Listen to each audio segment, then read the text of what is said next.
Real quick before we get started, I want to tell you about the Build Something Weekly newsletter.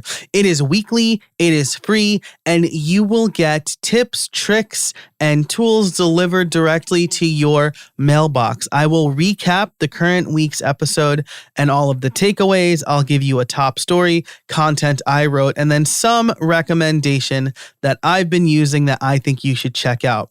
So it is free. It is weekly. It's over at howibuilt.it/subscribe. Go ahead and sign up over at howibuilt.it/subscribe. Hey, everybody, and welcome to another episode of How I Built It, the podcast that asks, how did you build that? I am workshopping a new tagline, though, and that is actionable tech tips for small business owners. So let me know what you think of that. This is episode 209. It is brought to you by our fantastic sponsors, MindSize, Restrict Content Pro, and Text Expander. You'll hear about them later in the show. But for now, I am excited to bring in our guest. His name is Mike Begg. He's a co-founder at AMZ Advisors, and we are going to be talking about several things that I know a lot of people listening are interested in: opening up another income stream, discussing what it's like to transition to a fully remote team. Mike is currently in Guadalajara, Mexico, and has a remote team of 30 people. So we're going to talk about managing that. Mike, how you doing? Joe, I'm doing very well. Thank you for that great introduction. And I'm excited to be here and hopefully provide some good insights to your audience. Oh, absolutely. My pleasure. I appreciate you being here, and I am excited. So before we get into the crux of the matter, why don't we set the stage? I have here in your information that you went from employee to freelance to business owner to running a remote team. I feel like that is a path a lot of us take. Why don't you tell us a little bit about your journey up to kind of what you do now? Sure. So as I mentioned before, I went to school in Philadelphia. Anyway, graduated from there, just throwing that in there. Yep. Graduated from there, started working in consulting. I went to Deloitte out of school. And then after that, I moved into real estate development. I had a really great job. I really enjoyed what I was doing, but I just kind of always wanted to work for myself. So I started trying to find ways to use my knowledge, my expertise, to build other revenue streams. But at the same time, I started getting into e-commerce. Between the two, I was doing some freelance work for real estate valuations, real estate consulting on Upwork. And then I was also building the e-commerce side. I started publishing some ebooks on Kindle, started making a little money that way. Then moved into retail arbitrage, private labeling, building my own brands by importing products from China. And then eventually building the agency that I have now. And we've been building this now for about 6.5 years now. And yeah, it's been going great. Yeah, that's fantastic. So, I mean, you have quite a wealth of experience. So first of all, you went to school in Philly. Did you grow up in or near Philly? Yeah, somewhat close. I'm from Connecticut originally. Okay. So I think it was about 2.5 hour drive. North, north or south Connecticut? Like southwestern. I'm close to New York. So you're a New York sports fan, I assume, right? Because Connecticut's divided. New York and Boston, right? Honestly, it is. And honestly, I'm kind of a mix of everything. Okay. I told you I went to school in Philly. My uncle also went to St. Joe's. Okay. And when I was little, he was just buying me all Eagles stuff. So I'm actually an Eagles fan for football, but for hockey and basketball, I'm a New York fan. So Gotcha. Cool. We'll go Rangers. I'm originally from New York, and so I'm a New York sports fan. Awesome. How do you feel about Doug Peterson being fired real quick? I'm not surprised. It was a pretty bad season, but it is what it is. He won the championship for us, so can't complain about that. That's true. And that was the only time I've ever really rooted for as a Giants fan. I rooted for the Eagles that year because I still don't like Tom Brady. So anyway, that's maybe we'll do more sports talk in the members part of the episode. But so real estate development. You said a whole lot of e-commerce things there that I couldn't keep up with, but you mentioned something that it sounded like you said retail arbitrage. That sounded very similar to drop shipping. Is that kind of the same thing, or are they different? How are they different? It's they're similar for sure, but it's a little bit different in that you're not buying a bulk load of inventory from Asia or Mexico or wherever you're manufacturing. Essentially, what we were doing was going to every Target and Walmart in the tri-state area and just buying up everything on clearance and then turning around and selling it on Amazon. And we actually ended up making about $10,000 to $12,000 doing that. And then we invested it into inventory that we did buy from China and started selling that online. That's so interesting. So I guess at this point, we should kind of make it clear, right? That AMZ Advisors, AMZ is Amazon, right? For all intents and purposes. Yes, more or less. If your lawyers tell you can't say that, that's fine. But you focus on kind of doing e-commerce through marketplaces like Amazon. Is that accurate? Exactly. I mean, right now the e-commerce space is blowing up and there's no bigger player than Amazon. So we saw this, 6-7 years ago, and we just kind of went all into the space, learned as much as we could, became experts in pretty much everything to do with e-commerce on the platform. And yeah, it's definitely paid off. Yeah, for sure. You saw this 6 to 7 years ago. That's really interesting, right? Because there are retailers that I really like or makers that I really like that I will go to their website, and if I have to pay for shipping, I will see if they are selling on Amazon, right? Oh, yeah. Do you find that that's like what? So that's a little anecdote, but like, what do you find that a lot of consumers do that? Because there's got to be some benefit, right, for smaller shops to be selling on Amazon, even though Amazon takes a cut, right? I assume Amazon takes a cut. Yeah, they do. They take a pretty good size cut, actually. I mean, the way I always phrase this to our clients and to people I'm talking to about the Amazon platform is that Amazon's the biggest brand discovery tool that there is. If you want to be found, you need to be on the Amazon platform. I mean, you're a perfect example of it. You go to Amazon to search to see what you want, has faster shipping or cheaper shipping. People just go to Amazon now instead of Google to find what the best price is on a product. So, as a small brand, you have to be on the platform. Yeah. And that makes perfect sense, right? Plus there's like this trust factor, maybe not trust in like Amazon big A as a corporation, though. I mean, whatever. But like Amazon.com, I trust to give my credit card information to versus, I don't know. My parents sent me a website the other day that was like, would your daughter they didn't say your daughter. Would Teresa like this? It's like a scooter thing, but the website was like shoponline.sale. I'm like, I don't order from this website. This is crazy. Yeah, consumer trust is a big thing that Amazon helps a lot of brands get over because, the reality is most people don't have good websites to sell through right now. Mm-hmm. But yeah, that's just one hurdle that the Amazon platform helps. Convenience, fast shipping is another huge selling point in the eyes of consumers. So yeah, all of that's really important. This episode is brought to you by Restrict Content Pro. If you need a fast, easy way to set up a membership site for yourself or your clients, look no further than the Restrict Content Pro WordPress plugin. Easily create premium content for members using your favorite payment gateway, manage members, send member-only emails, and more. You can create any number of subscription packages, including free levels and free trials.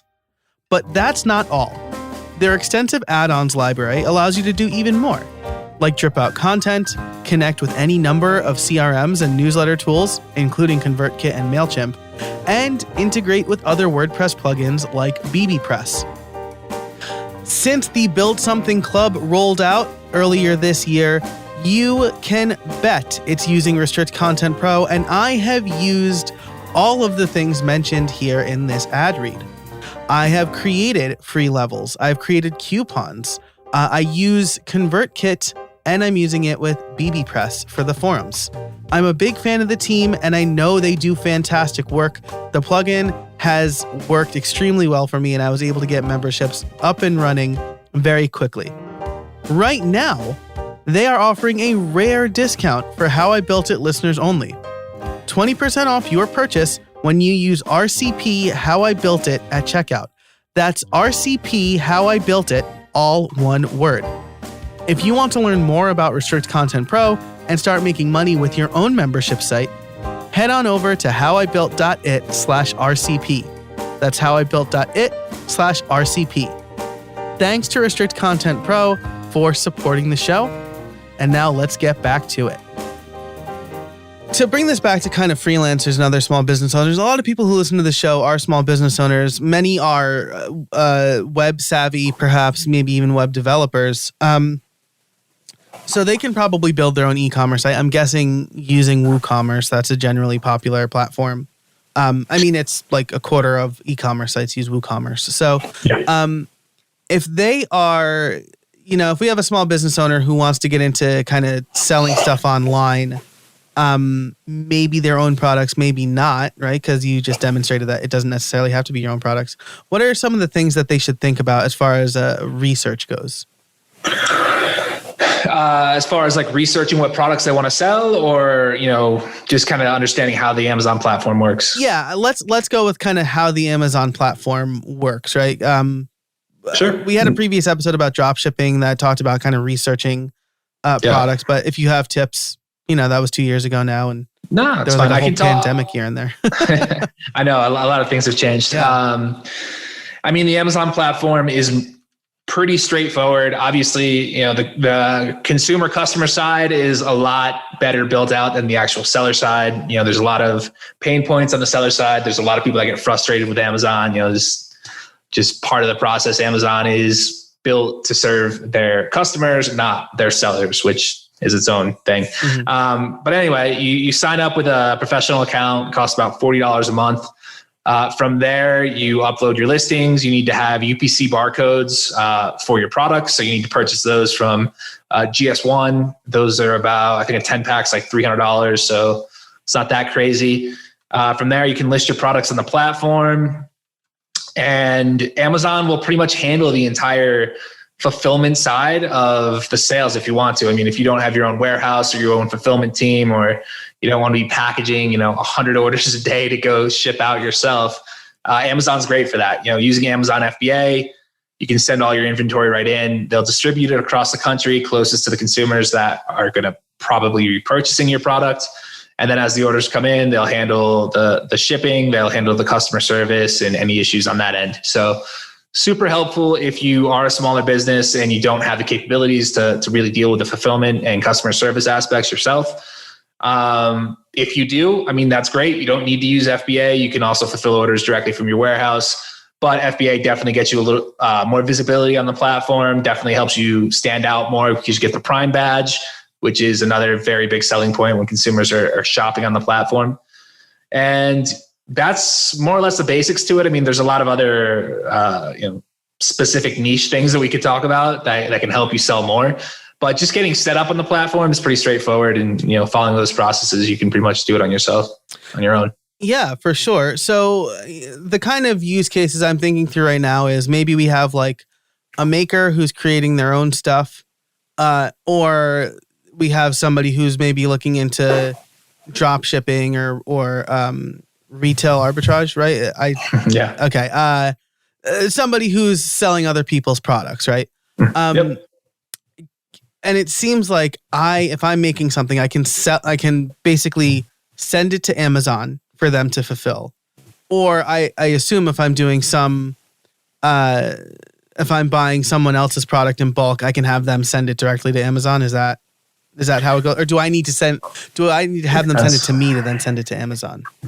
Yeah. Most of the time you're going to have it sent to yourself, or you're going to be purchasing it yourself in person, and then you're going to be sending it to Amazon. Gotcha. That's probably about 90%. There are some people that will send it directly to Amazon for you, but it's a little bit more difficult to find. I see.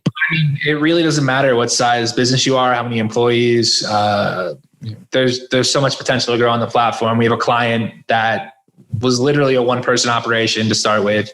She started working with us a couple of years ago. She was doing about, I think, $15,000 to $20,000 a month in sales, and 2 years later, she's doing $350,000 a month in sales. Wow! And now she's actually been able to build out a team. She's making significant revenue. She has a significant team to help her now, and that's just one example of how quickly you can grow on the platform, and how much you can scale a business just through the Amazon sales channel.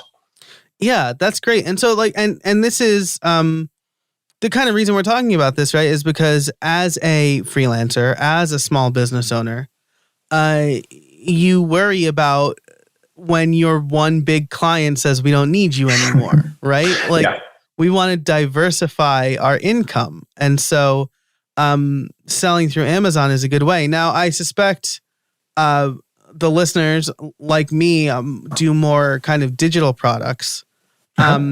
You mentioned that you started selling books on Kindle. I want to ask you about that in the members only show. Okay, sure. But in general, Amazon, we're talking mostly about physical products here, right?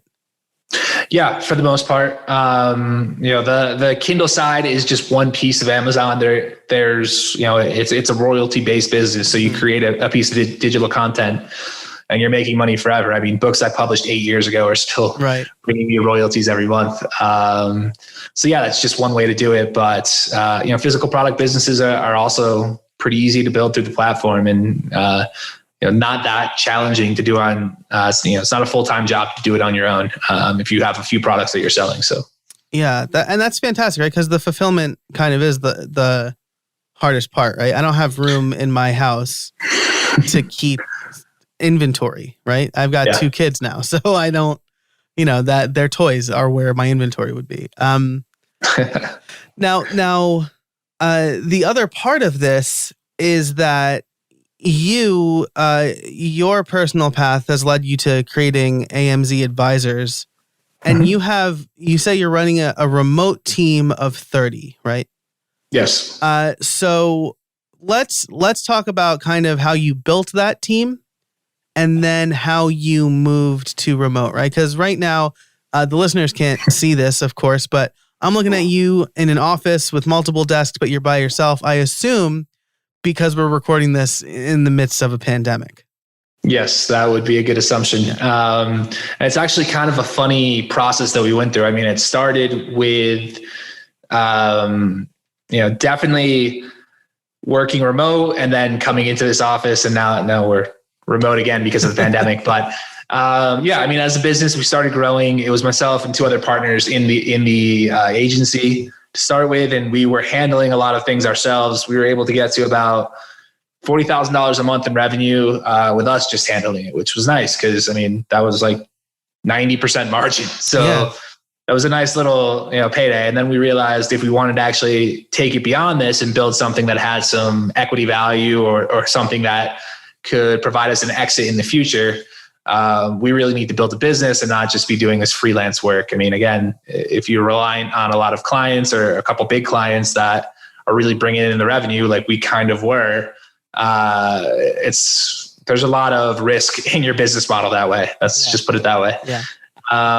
So we realized that we had to start scaling. We started with using virtual assistants in the Philippines.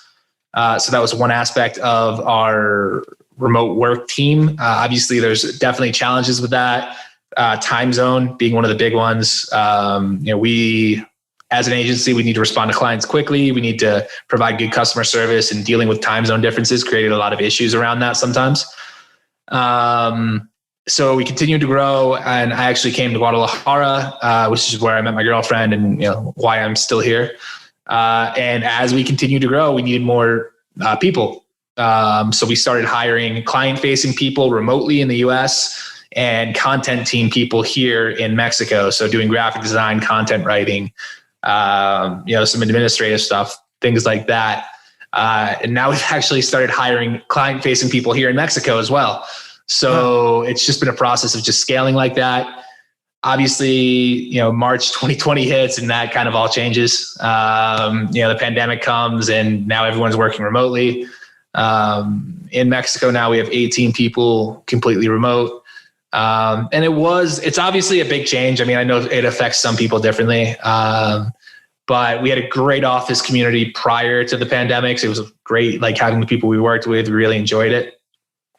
And now I know a lot of people are kind of missing having that interaction with everyone in person. It's, it's not the same talking through Slack, for example, but it's one of the challenges that most companies are facing right now. This episode is brought to you by Text Expander. It's a new year and you can start off on the right foot by reclaiming your time. With Text Expander, you can save time by converting any text you type into keyboard shortcuts called snippets. Say goodbye to repetitive text entry, spelling and message errors, and trying to remember the right thing to say. With Text Expander, you can say the right thing in just a few keystrokes. Better than copy and paste, better than scripts and templates, Text Expander snippets allow you to maximize your time by getting rid of the repetitive things you type while still customizing and personalizing your messages. Text Expander can be used in any platform, any app, anywhere you type. Take back your time and increase your productivity in the new year. And let me just say that snippets is not all it does. With advanced snippets, you can create fill-ins, pop-up fields, and much more. You can even use JavaScript or AppleScript. I can type out full instructions for my podcast editor, hi Joel, in just a few keystrokes. Another one of my favorite and most used snippets is PPT. This will take whatever text I have on my keyboard and convert it to plain text, so I'm no longer fighting formatting. Plus, if you have employees or contractors, you can use Text Expander to manage and share snippets with them, so you all get it right every time. I've recently started sharing Text Expander snippets with my virtual assistant. This year, How I Built It is focusing on being productive while working from home. Text Expander is the perfect tool for that. Plus, they're providing resources and blog posts to help you make the most of their tool and be productive. Text Expander is available on macOS, Windows, Chrome, iPhone, and iPad. If you've been curious about trying Text Expander or simple automation in general, now is the time. Listeners can get 20% off their first year.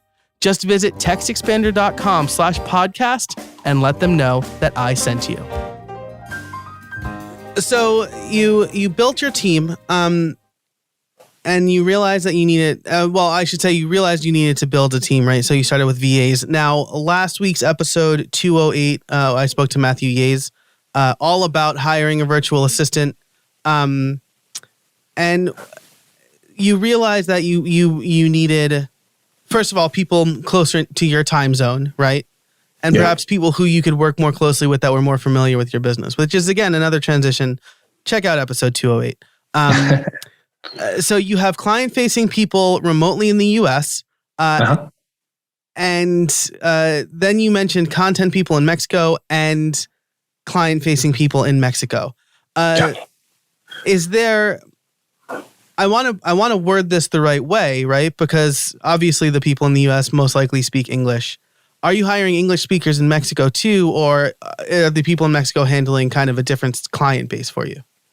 No, they all work with English speaking clients. You know, our clients are in the US, Canada, the UK, Australia, India. So, I mean, everyone is English speaking. And it's not a problem. I mean, the reality is so many people here in Mexico grow up learning English. Mm-hmm. So many even are born in the US and grow up there and come back to work or go to high school there, or go to college there. So it's actually pretty easy. We have, our entire team is phenomenal with their English. So our clients don't even notice really when they're talking to them that they're not even from the US. Gotcha. Great. Yeah, I was just kind of generally curious about that. Cool. So as you mentioned, the pandemic hit March 2020. You moved remote. And you mentioned that there are some difficulties there, right? There are people who enjoy the kind of water cooler talk and things like that, seeing their coworkers. What kind of tools and processes did you put in place to help mitigate moving an entire team remotely? Yeah, it's definitely a challenge. I mean, communication is the backbone of everything. Really, the first step was making sure that we were implementing Slack. Most of our team communications are through Slack. However, we also have weekly phone calls just so everyone's on board. We're up to date with everything. We do monthly newsletters to our team where we update them on what's going on in the business, what we're focusing on, how we're growing. So we try to keep the communication piece, because that's the most important to us, top of the line. I mean, if you can't support your team in that way, if they don't have any idea what's going on, it's definitely a little bit scary as an employee, not really understanding what's going on in your business. Beyond that, we've tried some other virtual events. We did a virtual cooking class, which was actually kind of fun. And then we had a virtual mixology class as well. Wow. So it's kind of like a work happy hour. Awesome. And yeah, I mean, those are some of the things we've done. Zoom has become incredibly valuable for video conferencing and actually seeing people face to face, not just for work, but for personal life as well. So yeah, I mean, that's more or less the way that we've helped manage our team here in Mexico. It's different. I mean, like I said, they were in the office environment, so they knew each other personally. They were hanging out, they were having lunch. We were going out to lunch together. It's a little bit different than our team that was in the US that was fully remote from the start. Right. So they didn't have that face-to-face, person-to-person interaction. So the relationships are a little different. So trying to do something here in Mexico is extremely important to build something a little bit more solid for our team there. Yeah, for sure. And as far as so, we talked a little bit about your client work. Most of your, it seems like most of your client facing team was originally in the US and remote anyway.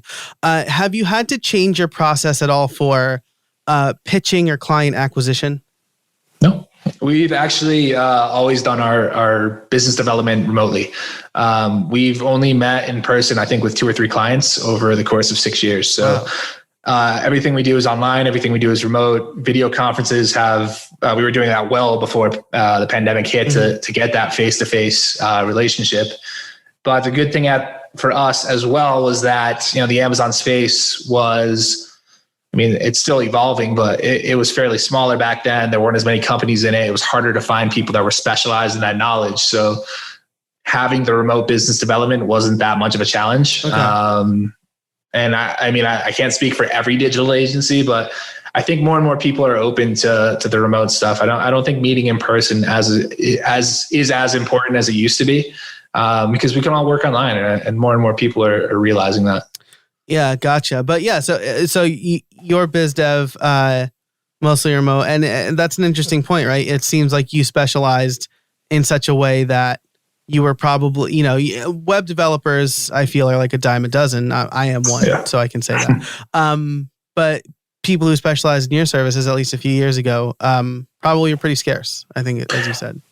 Yeah, exactly. I mean, there are a lot more now. There's a lot more competition. There's a lot of agencies that are newer that don't have like the experiences that we do. They don't have, the prior experience selling themselves either. So there's a lot of people that are moving into the space, which is also a challenge because the quality is going to be very different between the agencies that people are working with. So, obviously we always recommend working with an agency that's been around longer, that understands how the Amazon space has evolved, because that's extremely important to get a better idea of where it's going. Yeah, for sure. Well, this is great. We're coming up on kind of the end of our main discussion. Again, in the Build Something Club portion of the episode, we'll be talking about selling books on Kindle and perhaps other digital products. So if you are not already a member, you can sign up over at buildsomething.club for $5 a month. Lots of great stuff over there. But I want to try, as we wrap up and we have some tips for the listeners. We talked about selling on the Amazon platform. We talked about building a remote team. But overall, we also wanted to cover opening up other income streams, right? And selling on the Amazon platform is one way to do that.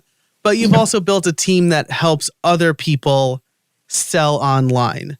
I obviously don't want you to create a bunch of competitors to your product, but I know a lot of people do web development consulting, potentially WooCommerce consulting. Maybe you can offer some tips as to how you can specialize in helping people sell online. Is that too nebulous, or do you think that's... No, I think I can talk to that a little bit. I mean, obviously what we've seen this year is that e-commerce has taken off, and within the development space, there's a lot of things that are still needed. I mean, more and more people are adopting, just for one example, website development, Shopify. Everyone's building Shopify stores now. WooCommerce, it's the same as well. There's a lot of people that are in the traditional retail space that need to start building those online presences. I'm sure there's a lot of people probably reaching out to them on the web dev side to kind of get that going. Another big area though is application development for online. There's so many different businesses that have different tech stacks, and there's different connector tools like Tray.io, Zapier, whatever you're using. Stitch data for APIs, API pipelines.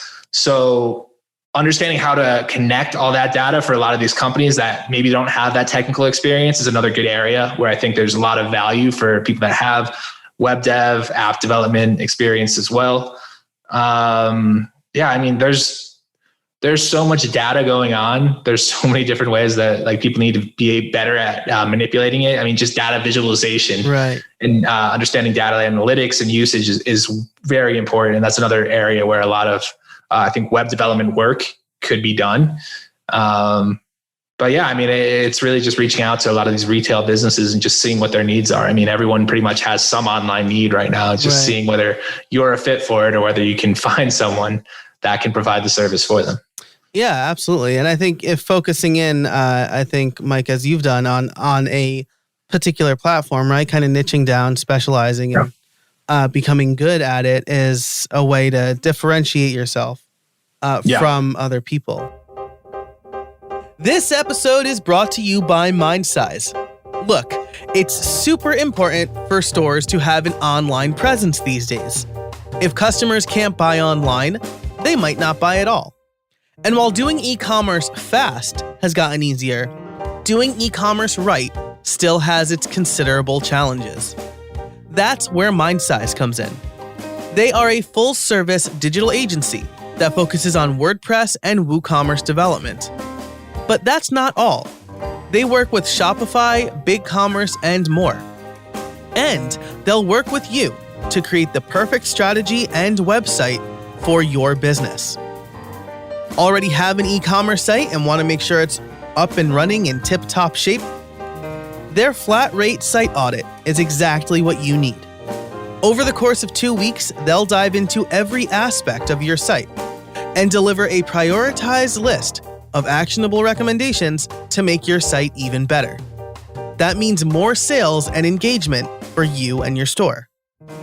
Or if you're a freelancer or agency who feels in over your head with an e-commerce build, their agency support plan is built specifically for you. There were a few times in my career where I really could have used that. They'll take a high-stress situation and help you relax while still delivering for your client. So check out MindSize over at mindsize.com today. They will help you make more money, whether you need an e-commerce store, whether you need to improve your current e-commerce store, or if you build e-commerce stores for others. That's mindsize.com, mindsize.com. Thanks so much to MindSize for supporting the show. The last kind of tip I do want to ask is we alluded to it before, but if I want to start selling somebody else's stuff, right? If I don't want to develop a product, I just kind of want to sell it. What do I do? Just maybe 1 to 2 things or 2 to 3 things, steps that I could do to find a product that I think is worth selling through Amazon fulfillment. So if you want to sell other people's products, it's a little bit more difficult. More and more people are waking up to, more and more brands, I should say, are waking up to selling on the Amazon platform. So a lot more people are taking it in-house. Retail arbitrage is one way, just going to your local stores and seeing what's there. The Amazon app, you can actually scan barcodes, see if it's on Amazon, see what the price point is. You can kind of calculate whether you're going to make money based on what the discount is in store. That's one easy way to kind of get going. Something that's a little bit more challenging is to go the reseller route, or kind of like a drop ship route as well, where essentially you're purchasing inventory at wholesale directly from distributors, and then you're selling it at retail. This is a good way that you can use other brands that are not yours. You can just purchase their products and put them on the Amazon platform that way and start selling. There's going to be other competition there. So finding the right distributors, getting the right agreements with them. Maybe if you can get an exclusive agreement for a distribution brand, I mean, that would be huge. But yeah, that's another route you could go, and just reaching out to these people and asking them for their product catalogs, seeing what they have is just the way to kind of get that process started. Gotcha. Awesome. Well, if anybody is interested in that, definitely heed this advice. Check it out. There's also a link in the show notes over at howibuilt.it/209 to a drop ship episode that we did. Again, this is probably 18 months ago, but still generally good advice. So with that, Mike, I do need to ask you my favorite question, which is, do you have any trade secrets for us? Ooh, trade secrets. Yeah,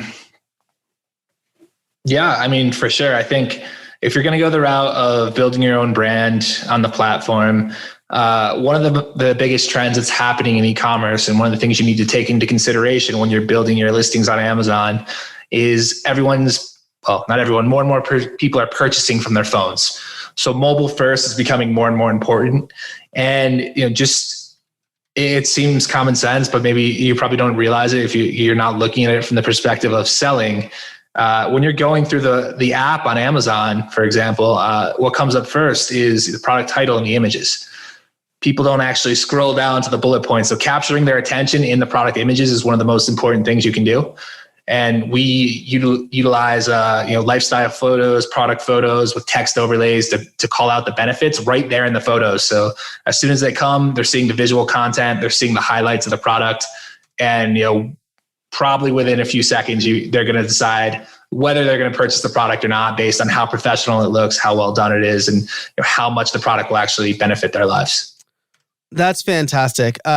Call out benefits right in the photos. I think that's great. It's definitely worked on me. If I see it in the photo, I don't need to go scouring through the description. And I thought of 2 points as you were talking there, right? More people are purchasing through their phones. Probably another benefit of being on the Amazon platform, because most people who are using the Amazon app, it's extremely easy for them to pay on the phone. I have, I'm sure we all have had the displeasure of putting in our name and address and credit card information on our phone, hoping we don't mess it up. Apple Pay has made that a little easier. Android Pay has made that, or Android Wallet has made that a little bit easier. But with Amazon, it's press a button and you're good to go most of the time. A little too easy, maybe. So I thought about that. And then you mentioned product title and images, capture attention, really important, help people make the decision. How important are ratings and reviews? Social proof is one of the biggest things in e-commerce in general. If other people think that a product's good, it's more than likely going to influence more people to buy the product. If you start getting bad reviews, you have a big problem on your hand, because it's very hard to reverse that. I say this in anything, whether you're selling a physical product or a digital service, your product quality is the thing that's going to determine the most of your success. Even if it costs you a little bit more to do something, if you have a good quality product, you're going to get that good social feedback, those good reviews or ratings or whatever they may be. And that's only going to help sell more people down the road. So always focus on the product that you're putting out there to sell.